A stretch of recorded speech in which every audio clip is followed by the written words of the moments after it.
नमस्कार दोस्तों, स्वागत है आपका आज के मुख्य समाचार में, जिसमें सबसे पहली और बड़ी खबर में आपको बताएंगे कि अखिलेश यादव का तंज, कहा सिर्फ डिब्बे नहीं पूरी ट्रेन बदलने की जरूरत है। मोदी मंत्रिमंडल में फेरबदल के बाद ये तंज कसा है। दूसरी बड़ी खबर में जिक्र होगा कि मंत्री बनते बनते रह गए सुशील मोदी, तो तेज प्रताप बोले कि कुर्ता पैजामा संभाल कर तेजस्वी के शपथ ग्रहण में आएगा काम। और तीसरी बड़ी खबर में जिक्र होगा कि महंगाई का डबल डोज, घरेलू गैस सिलेंडर के बाद सीएनजी और पीएनजी भी हुआ महंगा। दोस्तों, हर एक खबर की गहराई में आपको ले जाएंगे, लेकिन उससे पहले अगर आपको भी ऐसा लगता है कि इस महंगाई का असर भाजपा को यूपी के चुनाव में देखने को मिलेगा और बड़ा झटका लगेगा, तो आप अभी इस वीडियो को लाइक कीजिए और कमेंट में लिखिए जय हिंद। दोस्तों, रुक करते हैं तमाम बड़ी खबरों की तरफ। सिर्फ डिब्बे नहीं, जरूरत तो पूरी ट्रेन बदलने की है। मोदी मंत्रिमंडल में फेरबदल पर अखिलेश यादव का तंज। जी हां दोस्तों, प्रधानमंत्री नरेंद्र मोदी ने बुधवार को अपने मंत्रिमंडल का सबसे बड़ा विस्तार किया है। नारायण राणे, सर्बानंद सोनोवाल, ज्योतिरादित्य सिंधिया समेत 43 नए मंत्रियों ने शपथ ली है। अब मोदी सरकार में प्रधानमंत्री समेत मंत्रियों की तादाद 78 हो गई है, जबकि पहले ये तादाद 42 थी। इनमें से 15 कैबिनेट मंत्री हैं, 6 स्वतंत्र प्रभार वाले राज्य मंत्री और बाकी 22 राज्य मंत्री हैं। इस फेरबदल को लेकर सपा के मुखिया अखिलेश यादव ने भी सवाल उठाए हैं। अखिलेश ने ट्वीट किया है कि इतनी बड़ी संख्या में मंत्री या मंत्रालय बदलने से भाजपा सरकार ने खुद स्वीकार कर लिया है कि वो हर क्षेत्र में नाकाम रही है। जरूरत केवल डिब्बे नहीं, पूरी ट्रेन को बदलने की है। भाजपा ने सरकार चलाने का नैतिक अधिकार खो दिया है। देश प्रदेश में बदलाव की लहर है। बता दें कि मंत्रिमंडल विस्तार के बाद प्रधानमंत्री मोदी ने विभागों का बंटवारा भी कर दिया। मनसुख मांडविया को स्वास्थ्य मंत्रालय, तो वहीं ज्योतिरादित्य सिंधिया को नागरिक उड्डयन मंत्रालय मिला है। धर्मेंद्र प्रधान को मानव संसाधन मंत्रालय और प्रमोशन के साथ अनुराग ठाकुर को खेल और सूचना प्रसारण मंत्रालय दिया गया है। नया बना सहकारिता मंत्रालय अमित शाह के पास है। किरण रिजिजू को नया कानून मंत्री बनाया गया है। हरदीप पुरी को शहरी विकास के साथ अब पेट्रोलियम की भी कमान दी गई है। अश्विनी वैष्णव को रेल और आईटी मंत्री बनाया गया है। महिला एवं बाल विकास मंत्रालय का जिम्मा स्मृति ईरानी को दिया गया है। पीयूष गोयल को कपड़ा और खाद्य और उपभोक्ता मामलों को दिया गया है। धर्मेंद्र प्रधान को शिक्षा और कौशल मंत्रालय दिया है। मीनाक्षी लेखी को विदेश मंत्रालय और संस्कृति विभाग की जिम्मेदारी दी गई है। पुरुषोत्तम रूपाला को डेयरी और मत्स्य पालन दिया गया है। गिरिराज सिंह को ग्रामीण विकास मंत्रालय दिया गया है। कैबिनेट में नए चेहरों की एंट्री से पहले 12 पुराने चेहरों की छुट्टी हो गई है। शंकर प्रसाद, प्रकाश जावड़ेकर, डॉक्टर हर्षवर्धन, रमेश पोखरियाल निशंक, संतोष गंगवार और बाबुल सुप्रियो पर गाज गिर। रुख करते हैं अगली खबर की तरफ। मंत्री बनते बनते रह गए सुशील मोदी, तो तेज प्रताप बोले कुर्ता पैजामा संभाल कर तेजस्वी के शपथ ग्रहण में आएगा काम। जी हां दोस्तों, केंद्रीय मंत्रिमंडल में बुधवार को हुए फेरबदल में कई मंत्रियों के ओहदे में इजाफा किया गया, तो वहीं कई मंत्रियों की छुट्टी कर दी गई। जिन नेताओं को मंत्री परिषद में शामिल किया गया है, उनमें से अधिकतर नए हैं। पीएम मोदी की टीम में बिहार के पूर्व उप मुख्यमंत्री सुशील मोदी के लिए भी जाने की चर्चा थी, लेकिन शपथ ग्रहण समारोह में उनका नाम नहीं पुकारा गया। इस पर राजद नेता तेज प्रताप यादव ने चुटकी लेते हुए टिप्पणी की है। उन्होंने ट्वीट करके कहा है, बिहार में शामिल होने वाले सभी नए मंत्रियों को शुभकामनाएं। सुशील मोदी जी के लिए ढेर सारी सांत्वनाएं। छोटका मोदी जी, नया कुर्ता पैजामा को जो सिलवाए हैं उसको संभाल कर रखिए। जल्द तेजस्वी का शपथ ग्रहण होने वाला है। वहां दर्शक दीर्घा में एक कुर्सी आपके लिए रिजर्व रखा जाएगा। मंत्रिमंडल में महिलाओं को प्राथमिकता दी गई है। इसी कड़ी में मोदी सरकार ने एक बार फिर एनडीए की सहयोगी अपना दल की मुखिया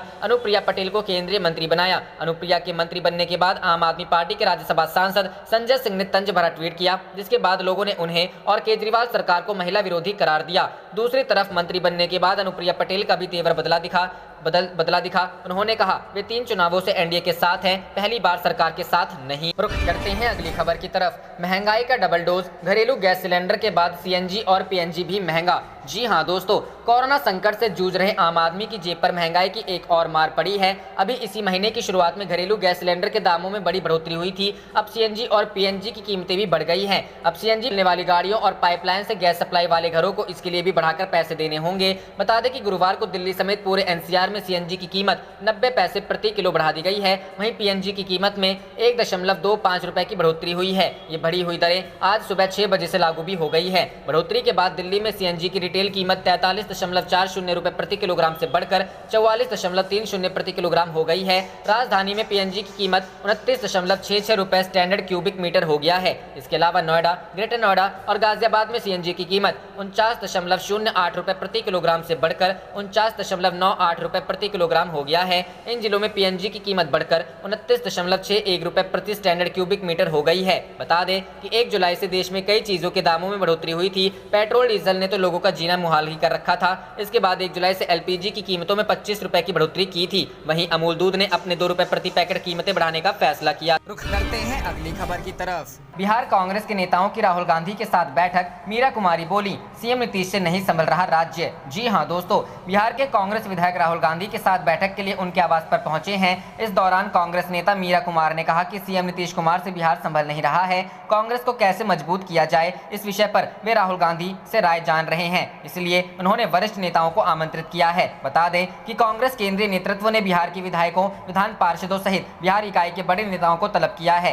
कहा जा रहा है कि केंद्रीय नेतृत्व प्रदेश कांग्रेस में किसी बड़े परिवर्तन के पहले सभी बड़े नेताओं सहित विधायकों की राय जानना चाहती है। वैसे माना जा रहा है कि केंद्रीय नेतृत्व सभी के साथ बैठक कर विरोधी दलों को पार्टी में एकजुटता का संदेश देना चाहती है। कांग्रेस के पूर्व अध्यक्ष राहुल गांधी ने बिहार के प्रमुख नेताओं को दिल्ली बुलाया है। खबरों के मुताबिक इस बैठक को लेकर एजेंडा तय नहीं है, लेकिन कहा जा रहा है कि गांधी सभी नेताओं से एक एक कर अकेले में बात करेंगे और इसके बाद सभी नेताओं के साथ सामूहिक बैठक करेंगे। माना जा रहा है कि केंद्रीय नेतृत्व इस बैठक के जरिए पार्टी में एकजुटता का संदेश भी विरोधियों को देना चाहता है। जेडीयू के नेता सार्वजनिक तौर पर कांग्रेस में टूट का दावा करते आ रहे हैं। ऐसे में कांग्रेस पार्टी नेतृत्व किसी भी तरह रिस्क लेने के मूड में नहीं है। रुख करते हैं अगली खबर की तरफ। जेडीयू के 4 मंत्री पद मांगने से फंसा पेच, बीच का रास्ता निकालने में जुटी बीजेपी। जी हां दोस्तों, पीएम नरेंद्र मोदी के दूसरी बार सत्ता में आने के बाद आज यानी बुधवार की शाम को पहली बार कैबिनेट विस्तार होगा। वहीं इस बार बिहार एनडीए में शामिल जेडीयू ने भी इसमें शामिल होने की हामी भरने के साथ 4 मंत्री पद मांगे हैं।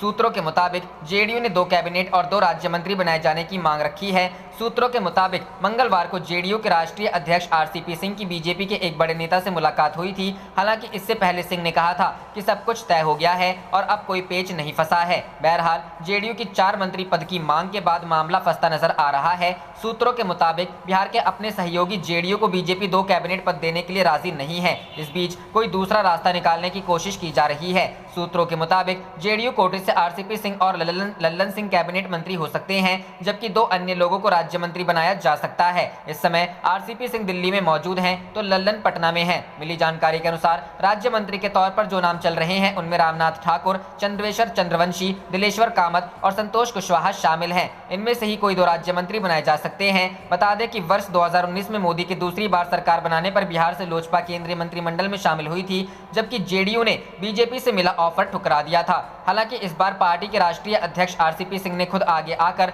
सरकार में शामिल होने की बात कही है। यही नहीं, इस बार सीएम नीतीश कुमार ने जेडीयू के राष्ट्रीय अध्यक्ष आरसीपी सिंह को मोदी मंत्रिमंडल विस्तार पर कोई भी बातचीत करने की जिम्मेदारी सौंपी है। इसके साथ उन्होंने कहा कि मंत्रिमंडल विस्तार में पीएम नरेंद्र मोदी जो चाहेंगे वही होगा। वैसे बिहार से बीजेपी भी अपने कुछ नेताओं को केंद्र में जा सकती है, जिनमें राज्यसभा सांसद सुशील कुमार मोदी का नाम सबसे अधिक चर्चा। रुख करते हैं अगली खबर की तरफ। अजय कुमार लल्लू बोले, 4 साल में 3 गुना बढ़ा कांग्रेस का जनाधार, 2022 में बनाएंगे सरकार, जल्द घोषित करेंगे प्रत्याशी। जी हां दोस्तों, अब 840 ब्लॉक, 8,135 न्याय पंचायत और 59,000 ग्राम सभाओं में कांग्रेस का संगठन मजबूती से काम कर रहा है।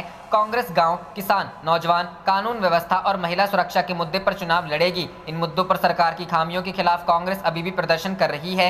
उन्होंने कहा कि योगी सरकार भूमाफियाओं के खिलाफ कार्रवाई नहीं कर रही, बल्कि उनको संरक्षण दे रही है। लगातार कांग्रेस छोड़ रहे वरिष्ठ नेताओं के सवाल पर प्रदेश अध्यक्ष ने कहा कि जितिन प्रसाद जो भी हैं वो कांग्रेस की बदौलत हैं। वह लगातार विधानसभा, लोकसभा चुनाव हारे। यही नहीं, अपनी भाभी तक को वो जिला पंचायत सदस्य नहीं बनवा सके। इससे समझ सकते हैं उनका कितना जनाधार है। प्रियंका गांधी के मुख्यमंत्री फेस होने के सवाल पर लल्लू ने सीधे कोई जवाब नहीं दिया। उन्होंने कहा कि इस पर फैसला संसदीय बोर्ड को करना है। बार बार पूछने पर इतना जरूर बोले कि प्रियंका गांधी के निर्देशन में ही विधानसभा चुनाव लड़ा जा रहा है। रुख करते हैं अगली खबर की तरफ। लालू यादव का मोदी सरकार पर वार, कहा देश हजारों साल पीछे चला गया। कोरोना और अपराध पर सीएम नीतीश को भी घेरा। जी हां दोस्तों, राजद के 25वें सालगिरह के मौके पर बिहार के पूर्व सीएम लालू प्रसाद यादव ने मोदी सरकार पर जमकर हमला किया। लालू यादव ने कहा कि देश में महंगाई इतनी बढ़ गई है कि लोगों को भोजन का संसाधन नहीं जुटा पा रहा है। उन्होंने कहा कि महंगाई से गरीबों की कमर टूट गई है, लेकिन केंद्र सरकार को चिंता नहीं है। लालू यादव ने इस दौरान बेरोजगारी पर भी बीजेपी सरकार को घेरा। राजद कार्यकर्ताओं को संबोधित करते हुए लालू यादव ने कहा कि देश में पेट्रोल और डीजल का भाव लगातार बढ़ रहा है। उन्होंने कहा कि अब लोकसभा की तरह काम नहीं कर रही है। राजद सुप्रीमो ने अपने संबोधन में कहा कि हम कर्पूरी ठाकुर के सपने को पूरे कर रहे हैं, हमारी आवाज दिल्ली तक पहुंचती है। पूर्व सीएम लालू यादव ने मोदी सरकार के साथ ही बिहार की नीतीश सरकार पर भी निशाना साधा। लालू ने कहा कि नीतीश सरकार में कोरोना के बद इंतजामी को सबने देखा है। उन्होंने कहा कि बिहार अभी भी बहुत पिछड़ा है, यहाँ पर रोज 4 से 5 हत्याएं हो रही हैं, बेरोजगारी भी बिहार में चरम पर है। लालू यादव ने आगे कहा कि बिहार में मेरे खिलाफ अफवाह और झूठ फैलाया गया। राजद सुप्रीमो ने कहा कि जंगल राज तो गरीबों का राज था, हमको बदनाम कर दिया गया, गरीबों की सत्ता बर्दाश्त नहीं हुई। चरवाहा विद्यालय एक मैसेज था कि लाखों इस देश में बकरी चराने वाला, भैंस चराने वाला, गाय चराने वाले को स्कूल भेजेंगे। विदेश में भी ऐसे स्कूल हैं। पशुपालन के लिए हमको बदनाम करने के लिए ऐसा कहा गया। आप देख रहे थे आपका अपना चैनल जय हिंद जय भारत।